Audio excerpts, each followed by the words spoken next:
En adhérant à l'Union européenne, les États ont fait le choix d'agir ensemble dans le cadre d'institutions communes. La Commission, le Parlement européen, le Conseil de l'Union européenne et la Cour de justice de l'Union européenne. Cet engagement comprend l'adoption de règles communes, les lois européennes, appelées règlements ou directives, mais aussi l'engagement de respecter ces règles et de les mettre en œuvre sur leur territoire.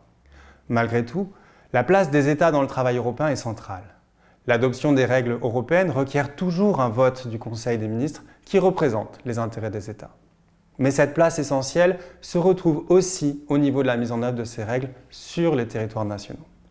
En effet, les États membres doivent s'assurer de la correcte mise en œuvre du droit européen sur leur territoire. En pratique, les règlements et directives adoptés en matière d'asile et d'immigration doivent donc être mis en œuvre dans tous les États membres de l'Union européenne. Mais les États doivent également s'assurer qu'aucune règle nationale, passée ou future, ne soit contraire à la règle européenne. C'est ce qu'on appelle le principe de primauté du droit de l'Union européenne. Ce principe implique qu'une fois adoptée, la règle européenne prime sur la règle nationale, c'est-à-dire que le droit européen est supérieur au droit national. Ce principe a été consacré par la Cour de justice en 1964 et n'a jamais été remis en cause par les traités. Le respect de ces obligations est assuré par deux mécanismes principaux. Le premier mécanisme, interne, est la garantie par le juge national qui doit contrôler, au moment d'un procès, si le droit de l'Union européenne a été correctement appliqué.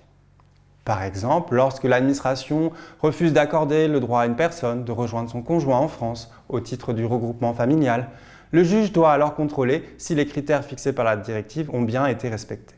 Si ce n'est pas le cas, le juge national devra annuler la décision de refus prise par l'administration. Ce mécanisme est toutefois limité. En effet, il ne concerne que les situations qui ont donné lieu à une action en justice, à un procès. Il ne couvre pas la multitude des cas qui aboutissent à des violations des principes et des droits de l'Union européenne, et ils peuvent être nombreux. Mauvaise transposition des directives par le législateur, mauvaise application des règles par l'administration.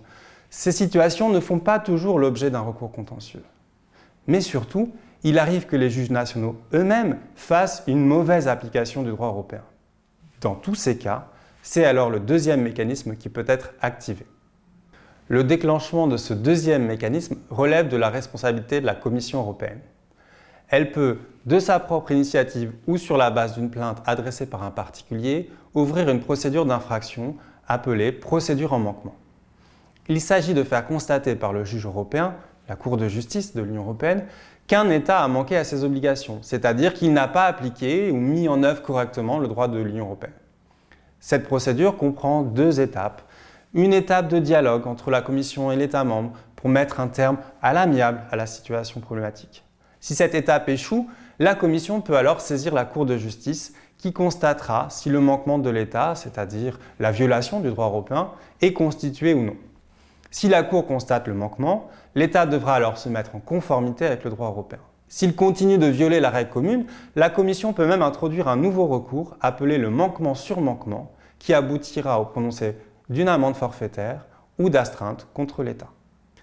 En pratique, la grande sensibilité politique qui entoure les questions d'asile et d'immigration a toutefois conduit la Commission européenne à être très prudente dans ses actions contre les États membres.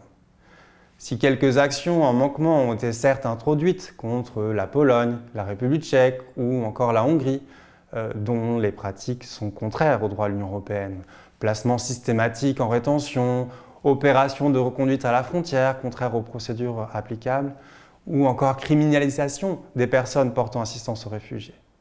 Il faut bien reconnaître malgré tout que dans ce domaine, la Commission européenne ne fait pas preuve d'un activisme débordant. La conséquence, c'est que de nombreux droits accordés aux personnes en situation de migration ne sont pas respectés. Pour résumer, si les États ont une place centrale dans l'adoption du droit de l'Union européenne et l'application du droit de l'Union européenne sur leur territoire, ils ont organisé des mécanismes de contrôle pour garantir ces règles communes et vérifier qu'elles soient effectivement appliquées en pratique. Ce contrôle échoit normalement au juge national et à la Cour de justice de l'Union européenne. L'organisation de ce contrôle n'empêche pas les États et les institutions européennes de proposer une modification des règles lorsqu'elles ne sont pas jugées satisfaisantes ou adaptées. C'est notamment l'objet du pacte sur l'asile et l'immigration présenté par la Commission européenne et négocié par le Conseil et le Parlement européen depuis 2020.